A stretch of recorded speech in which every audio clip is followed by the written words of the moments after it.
अनोखं प्रेम भाग 12. शिवम अजून शुद्धीवर आला नव्हता. आई आणि बाबा अजूनही काळजीने शिवम कधी शुद्धीवर येईल याची वाट पाहत होते. डॉक्टरने येऊन सांगितलं की शिवमला शुद्धीवर यायला कदाचित 24 तासही लागू शकतात. त्यामुळे सुहानी आईला घरी जाऊन थोडा आराम करावा म्हणून समजावून सांगत होती. पण आईचं मन काही तयार होत नव्हतं. सुहानीने आईला सांगितलं की शिवमला जर कशाचीही गरज असली तर मी आहे ना इथे. तुम्ही घरी जाऊन थोडा आराम करा. आणि इथे सुरक्षेचा पूर्ण बंदोबस्त केलेला आहे. त्यामुळे तुम्ही कोणत्याही गोष्टीची काळजी करू नका. आईंनी सुहानीच्या गालावरून प्रेमाने हात फिरवला आणि शिवमकडे परत एकदा पाहून त्या बाबांसोबत घरी गेल्या. रोहित दिशा आणि निशाला घरी सोडून परत आला होता. त्याने सुहानीला जरा निवांत बसायला सांगितलं आणि तो तिच्यासाठी चहा आणायला गेला. त्याला जाणीव होती की आज सुहानीने खूप काही केलं आहे, रक्त दिलं आहे. तीही खूप थकली असेल, तिलाही आरामाची गरज आहे. सुहानीने रोहितने आणलेला चहा घेतला आणि ती शिवमच्या बेडजवळ खुर्चीवर बसली. रोहित बाहेर बाकावर झोपायला गेला. दिवसभराच्या थकव्यामुळे सुहानीचे डोळेही जड झाले होते. तिचे डोळे आपोआप बंद होत होते.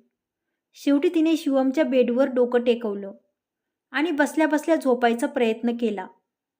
तिला डोळे बंद करून काही वेळच झाला होता. तोच अचानक शिवमच्या हालचालीमुळे ती जागी झाली. शिवम झोपेत तळमळत होता. सुहानी घाबरली. तिला वाटलं की शिवमची तब्येत परत खराब झाली आहे. ती घाबरून डॉक्टरला बोलवायला जाणार. तोच तिच्या कानावर तिचं नाव पडलं. सुहानी लगेच थबकली आणि तिने वळून त्याच्याकडे पाहिलं. तो झोपेत तिचं नाव घेत होता. त्याला स्वप्नात सुहानी दिसत होती. त्याच्याऐवजी ती भरधाव वेगाने येणारी कार सुहानीकडे जात होती आणि तो जीवाच्या आकांताने तिला वाचवण्यासाठी धावत होता. सुहानी बाजूला हो, ती कार तुझ्याकडे येते, तो ओरडला. सुहानी त्याच्याजवळ आली आणि त्याचा चेहरा आपल्या हातात घेऊन त्याला जागं करायला लागली. त्यामुळे तो शांत झाला. त्याला जाग आली आणि त्याने हळुवारपणे आपले डोळे उघडले. समोर सुहानी काळजीने त्याच्याकडे पाहत उभी होती. आता त्याच्या लक्षात आलं की तो स्वप्न पाहत होता. सुहानी त्याच्यासमोर सुरक्षित उभी आहे. तो रिलॅक्स होऊन पडून राहिला.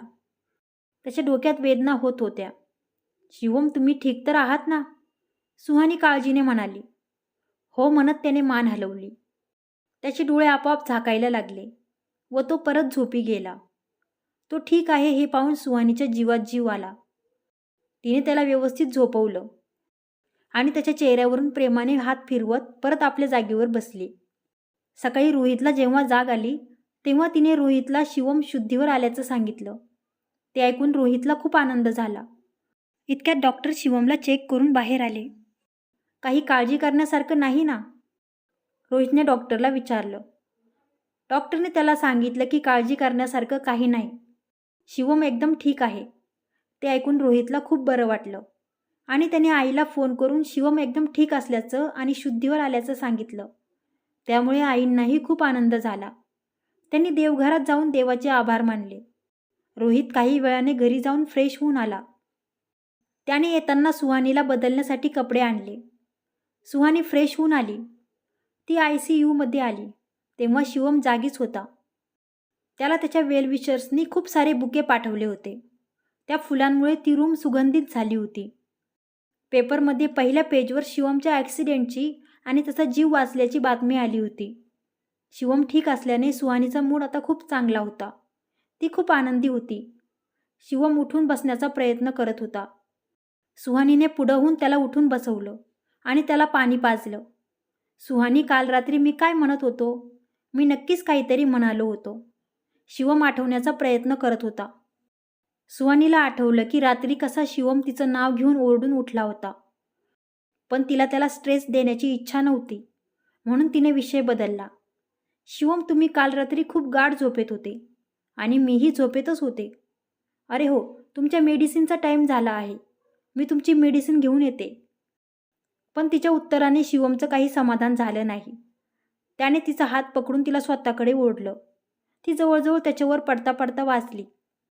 त्यांची नजरानजर झाली आणि दोघेही एकमेकांमध्ये हरवून गेले. भानावर येत शिवमने तिचा हात सोडला. शिवम, तुम्ही रात्री माझं नाव घेऊन ओरडत होते, ती म्हणाली. दोघेही ओशाळून बाजूला पाहायला लागले. सुहानी मेडिसिन आणायचं कारण सांगून बाहेर आली. दरवाजा बाहेर येऊन तिने आपल्या आसवांना वाट मोकळी करून दिली. शिवम इतक्या मोठ्या संकटातून वाचला होता. ती त्याच्यासमोर कितीही स्ट्रॉंग असल्याचं नाटक करत असली तरी मनातून खूप हळवी होती. कालचा दिवस आठवून राहून राहून तिचे डोळे भरून येत होते. इकडे शिवम विचार करत होता की तो सुहानीचं नाव घेऊन का ओरडला. त्या अवस्थेतही त्याला सुहानीची काळजी का लागून राहिली होती. नकळतपणे त्याला स्वतःपेक्षाही जास्त तिची काळजी वाटत होती. सुहानी काचेतून त्याच्याकडे डोकावून पाहत होती. त्याचं लक्ष काचेकडे गेलं आणि ती लगेच मागे लपली. सुहानीच्या डोळ्यांसमोर शिवमच्या जखमी अवस्थेचे क्षण येत होते. ते आठवून तिच्या अंगावर अजूनही काटा येत होता. तो सुरक्षित राहावा याचीच तिला चिंता वाटत होती आणि त्याच्यासाठी ती काहीही करायला तयार होती. शिवमला जाणीव होत होती की ती काचेच्या पलीकडे आहे. तो सारखा तिकडे पाहत होता. पण सुहानीला आपले अश्रू त्याला दाखवायचे नव्हते. तिने आपले डोळे पुसले आणि दरवाजा उघडून आत आली आणि त्याला मेडिसिन द्यायला लागली. तो सारखा तिच्याकडेच पाहत होता. सुहानीला त्याच्या नजरेने खूप अवघडल्यासारखं वाटत होतं. ती त्याला मेडिसिन देऊन बाहेर आली. तोच आईबाबा आणि घरचे सगळे शिवमला भेटायला आले. सुहानी बेटा, शिवम कसा आहे? आईने सुहानीला विचारलं. आई, शिवम आता एकदम ठीक आहेत, सुहानी स्माईल करत म्हणाली. ते ऐकून आई आणि बाबांच्या चेहऱ्यावरही स्माईल आली. दिशाही खुश झाली. निशाही सोबत होती. आईंनी काचेतून डोकावून पाहिलं.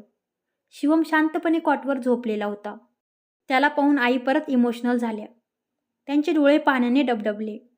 त्या रडत एका बाजूला येऊन उभ्या राहिल्या. सुहानीने त्यांना समजावून सांगितलं. आईने प्रेमाने सुहानीकडे पाहिलं. सुहानी, तू शिवमसाठी खूप काही केलं आहेस. त्याला जेव्हा समजेल की तुझी प्रार्थना आणि तू दिलेल्या रक्तामुळे त्याचा जीव वाचला आहे तर त्याच्या मनात तुझं स्थान अजून वर होईल, आई प्रेमाने म्हणाल्या. ते ऐकून सुहानी विचारात पडली. तिला असं दाखवायचं नव्हतं की तिने शिवमवर काही उपकार केला आहे. पण आई, शिवमला नका सांगू की मी त्याला रक्त दिलं आहे. माहीत नाही ते कसे रिॲक्ट करतील. त्यांना कदाचित आवडणार नाही. आई प्लीज मला वचन द्या, सुहानी आशेने आईकडे पाहत म्हणाली. ते ऐकून सगळे आश्चर्यचकित झाले. आई तिला समजावून सांगायला लागल्या. पण सुहानीने त्यांना डोळ्यात पाणी आणून रिक्वेस्ट केली. त्यामुळे नाईलाजाने आई हो म्हणाल्या. हे सगळं निशा खूप मन लावून ऐकत होती. तिच्या चेहऱ्यावर आता एक कपटी हसू आलं होतं. तिच्या मनात एक आयडिया आली होती. इतक्यात डॉक्टर आले. त्यांना शिवमच्या रिकव्हरीबद्दल बोलायचं होतं.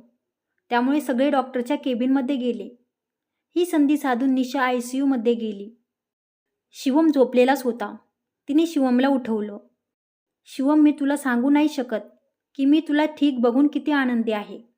माझा तर जीव कासावीस झाला होता तुला जखमी अवस्थेत पाहून.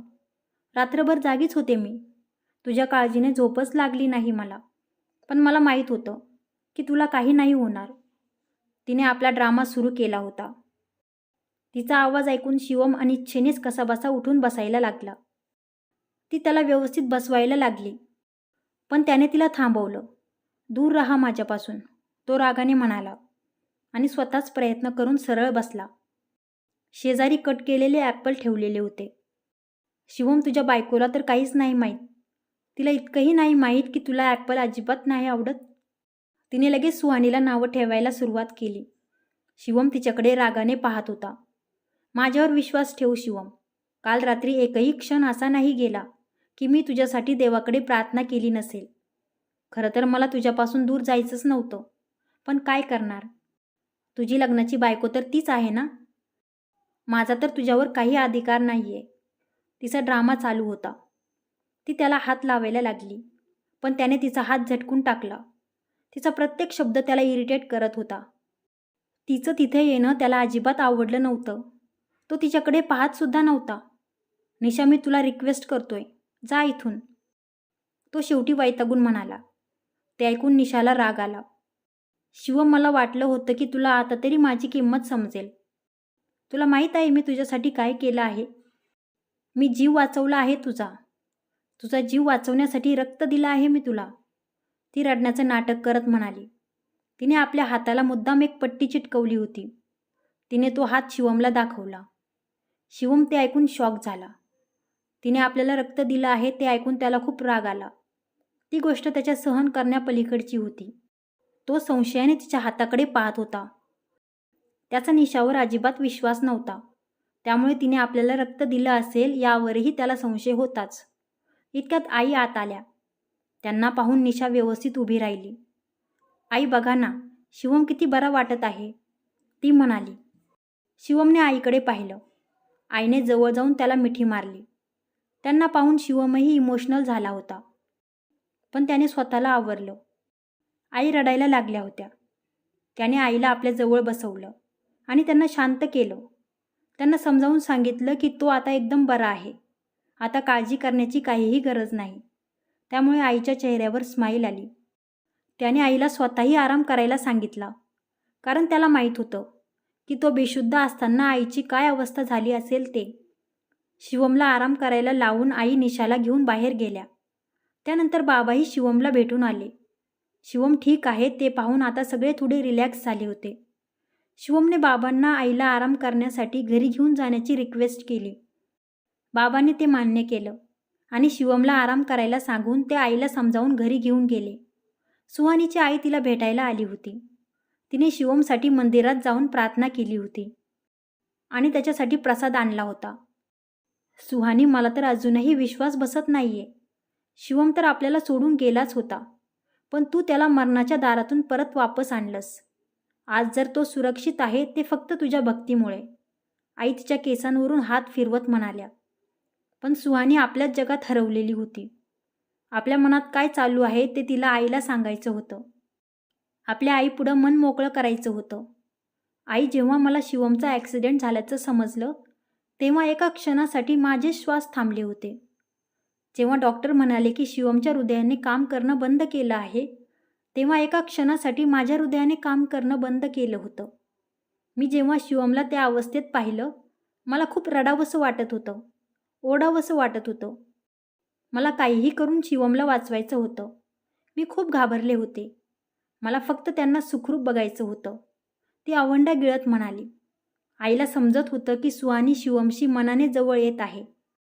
त्यांनी सुहानीकडे पाहून स्मित केलं. सुहानी, शिवमने आपल्यासाठी खूप काही केलं आहे. आज जर मानवी सुखरूप आहे ते फक्त शिवममुळे. आधी माझ्या मनातही त्याच्याबद्दल डाऊट होते. तुमचं लग्न झालं तेव्हा वाटायचं की सगळं ठीक असेल की नाही. मला तुझी खूप काळजी वाटायची. पण आता मला समजलं आहे की शिवम एक खूप चांगला माणूस आहे आणि त्याचा हा चांगुलपणा सगळ्यात आधी तूच ओळखला आहेस. त्यामुळे काळजी करू नकोस. आता सगळं काही ठीक होईल. आई तिला समजावून सांगत होत्या. त्यांच्या त्या शब्दांमुळे सुहानीच्या चेहऱ्यावर स्माईल आली. तिचं टेन्शन कमी झालं. आईला काम असल्यामुळे त्या शिवमला भेटून लवकरच घरी निघून गेल्या. काही वेळाने इतरांची नजर चुकवून निशा परत आत आली आणि शिवमसमोर तिला शिवमची किती काळजी आहे याचं नाटक करायला लागली. आता शिवम चांगलाच वैतागला होता. त्याच्या लक्षात आलं होतं की निशा खोटं बोलते. त्याच्या मनात काहीतरी विचार चालू होता. इतक्यात सुहानी तिथे आली. शिवमने तिला लगेच जवळ बोलावलं आणि सांगितलं की तो तिचीच वाट पाहत होता. सुहानी त्याच्या बेडजवळ आली. तिला पाहून निशाने तोंड वाकडं केलं. तुला माहीत आहे सुहानी, मला किती मार लागला होता. मी मरता मरता वाचलो. तुला माहीत आहे हे कुणामुळे झालं? फक्त आणि फक्त निशामुळे, शिवम आडव्यात म्हणाला. सुहानी शॉक होऊन सगळं ऐकत होती. निशाला मनातून भीती वाटत होती की सुहानी शिवमला खरं सांगते की काय. पण सुहानी काही म्हणाली नाही. मला माहीत आहे सुहानी, तुझ्या मनात खूप सारे प्रश्न येत आहेत की माझं आणि निशाचं काय नातं आहे. तो म्हणाला आणि त्याने निशाला आपल्या जवळ बेडवर बसायला लावलं. आता मात्र निशाच्या मनात आनंदाचे तरंग उठायला लागले. तिला वाटलं की तिने जे काही सांगितलं त्यावर शिवमने विश्वास ठेवला आहे. सुहानीही चांगली शॉक झाली होती. सुहानी, निशाचं माझ्यावर खूप प्रेम आहे. मी कधीही तिच्या प्रेमाला प्रतिसाद दिला नाही. तरीही तिचं माझ्यावरचं प्रेम कमी झालं नाही, अगदी माझ्या लग्नानंतरही, शिवम निशाकडे पाहत म्हणाला. ते ऐकून तर निशाचा आनंद गगनात मावेनासा झाला. निशा, तुझं आजही माझ्यावर तितकंच प्रेम आहे ना, जितकं आधी होतं? शिवमने तिच्याकडे पाहत विचारलं. निशाने होकारार्थी मान हलवली. हे सगळं पाहून सुहानीचं मन दुखावलं जात होतं. ती गुपचूप उभी राहून व्यथित नजरेने त्यांच्याकडे पाहत होती. तुला माहीत आहे सुहानी, माझा ब्लड ग्रुप खूप दुर्मिळ आहे. पण माझा ब्लड ग्रुप कुणाशी मॅच झाला आहे माहीत आहे?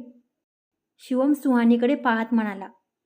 आता निशाने घाबरून सुहानीकडे वळून पाहिलं. ती शांत उभी होती.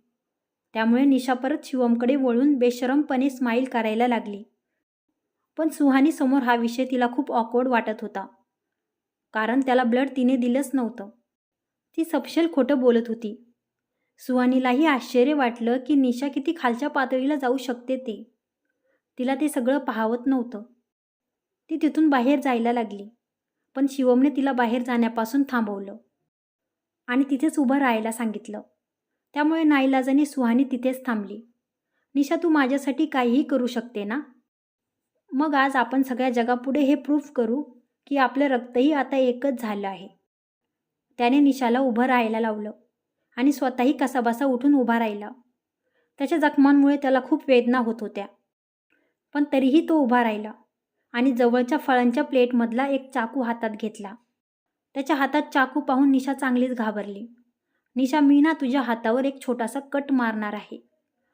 जेव्हा त्यातून रक्त येईल तेव्हा सगळ्यात आधी तुझ्या खऱ्या प्रेमाचं प्रमाण आपण या सुहानीला दाखवू. म्हणजे तिचं तोंड बंद होईल. शिवमचं बोलणं ऐकून आता निशाला काय करावं ते समजेना. शिवम, तू काय बोलत आहेस? सोड माझा हात. ती घाबरून आपला हात सोडवण्याचा प्रयत्न करायला लागली. पण शिवम तिचा हात सोडत नव्हता. आता निशाला घाबरल्यामुळे बोलायचंही सुधरेना. बस झालं शिवम, मी तुला रक्त दिलंच नाहीये. मी खोटं बोलत होते. तुला रक्त या सुहानीनेच दिलं आहे. घाबरल्यामुळे तिच्या तोंडातून सत्य बाहेर पडलं. शिवमने रागाने तिच्याकडे रोखून पाहत तिचा हात सोडून दिला आणि तो चाकू फेकून दिला. खोटं आणि फक्त खोटंच बोलू शकतेस तू. फसवण्याचे धंदे करत असतेस. चालती हो इथून. मला परत तुझं तोंडही दाखवू नकोस, शिवम रागाने म्हणाला. आता निशाच्या डोळ्यात पाणी आलं होतं. ती पळतच बाहेर निघून गेली. सुहानी आणि शिवम दोघंही रोखून एकमेकांकडे पाहत होते. शिवम सुहानीजवळ गेला. सुहानी, तू हे मला स्वतः का नाही सांगितलं आणि तू मला रक्त का दिलंस? तो सुहानीकडे रोखून पाहत म्हणाला. कारण जर तुमच्या जागी मी असते आणि मला रक्ताची गरज लागली असती तर तुम्हीही तेच केलं असतं जे मी केलं, हो ना? सुहानी त्याच्या डोळ्यात पाहत म्हणाली. ते ऐकून शिवम निशब्द झाला. त्याला माहीत होतं की सुहानी जे बोलते ते बरोबरच आहे. सुहानीने त्याला हळूच बेडवर झोपायला मदत केली. तो टक लावून तिच्याकडे पाहत होता. त्याच्या मनात तिच्याबद्दल जी ओढ निर्माण होत होती ती त्याला नको होती. इतक्यात रोहित आणि दिशा त्याला भेटायला आत आले. त्यांनी शिवमच्या तब्येतीची चौकशी केली आणि त्याला सरळ सांगितलं की कशा प्रकारे त्याची तब्येत बिघडली होती आणि कशा प्रकारे प्रार्थनेमुळे आणि सुहानीच्या प्रयत्नांमुळे त्याचा जीव वाचला. शिवमला जाणून घ्यायचं होतं की त्याचा ॲक्सिडेंट कुणी केला आहे. रोहितने त्याला सांगितलं की ते अजून समजलं नाही. अजून इन्व्हेस्टिगेशन चालू आहे. शिवमला ICUमधून नॉर्मल रूममध्ये शिफ्ट करायचं होतं. त्यामुळे सुहानी आणि दिशा डॉक्टरला विचारायला गेल्या. काही वेळाने शिवमला नॉर्मल रूममध्ये शिफ्ट करण्यात आलं. सुहानी त्याची खूप काळजी घेत होती. त्याची मेडिसिन, खाणं पिणं, आराम या सगळ्या गोष्टींकडे लक्ष देत होती. आई बाबा फोन करून त्याच्या तब्येतीची चौकशी करत होते. सुरक्षेच्या कारणास्तव बाबा शिवमला लवकर डिस्चार्ज मिळावा यासाठी प्रयत्न करत होते. ते स्वतः येऊन डॉक्टरशी बोलले. पण डॉक्टर इतक्या लवकर डिस्चार्ज द्यायला तयार नव्हते. कारण शिवम अजून पूर्णपणे ठीक नव्हता. पण बाबांनी डॉक्टरला आश्वासन दिलं की ते डॉक्टर, नर्स आणि साऱ्या यंत्रणांची व्यवस्था घरीच करतील. त्यामुळे डॉक्टरांनी शेवटी त्यांना परवानगी दिली. पण त्यांनी शिवमला इन्फेक्शन होऊ नये म्हणून त्याच्या आसपास साफसफाईची विशेष काळजी घ्यायला सांगितली. बाबांनी आम्ही सगळ्या गोष्टींची काळजी घेऊ म्हणून सांगितलं. डॉक्टर डिस्चार्ज पेपर तयार करायला गेले. त्यांनी शिवमला घरी घेऊन जाऊ शकता म्हणून सांगितलं. शेवटी बाबा, रोहित आणि सुहानी शिवमला व्यवस्थित घरी घेऊन आले. आईनी शिवमची रूम आधीच व्यवस्थित करून ठेवली होती. घरी आल्यानंतर आईनी शिवमला त्याच्या बेडवर झोपून आराम करायला लावला. आईंनी सुहानीला बाकीच्या कामांची काळजी न करता शिवमजवळ राहायला सांगितलं. त्या रात्री शिवमला शांत झोप लागली होती. पण सुहानीला मात्र झोप येत नव्हती. तिला सारखे शिवमचे ॲक्सिडेंटचे क्षण डोळ्यांपुढे येत होते. अजून तो गुन्हेगारही पकडला गेला नव्हता, त्यामुळे तिला काळजी वाटत होती. तिच्या डोळ्यांतून अश्रू गालांवर ओघळले होते. मन भरून आलं होतं. तिने वळून शिवमकडे पाहिलं. तो शांत झोपलेला होता. सुहानीला आपलं रडू आवरलं नाही. ती हुंदके द्यायला लागली. तिने स्वतःच्या तोंडावर हात ठेवला, पण तरीही तिच्या हुंदक्यांचा आवाज ऐकू येतच होता. तो आवाज शिवमच्या कानावर पडला. त्याला जाग आली. शिवमने वळून पाहिलं. सुहानीचे डोळे बंद होते, त्यामुळे शिवम जागा झालेला तिला समजलं नाही. ती अजूनही रडत होती. शिवम काळजीने तिच्याकडे पाहत होता. त्याने तिचे अश्रू पुसण्यासाठी आपला हात पुढे केला. त्याच्या स्पर्शाने दचकून सुहानीने आपले डोळे उघडले. समोर शिवम तिच्याकडेच बघत होता. त्याला बघून तिचं रडणं बंद झालं. दोघंही एकमेकांकडे भान हरपून पाहत होते. एकमेकांच्या डोळ्यांमध्ये ते स्वतःला विसरले होते. क्रमशः. कसा वाटला आजचा भाग? जर कथा आवडली असेल तर व्हिडिओला लाईक करा आणि माझ्या चॅनलला सबस्क्राईब करा. धन्यवाद.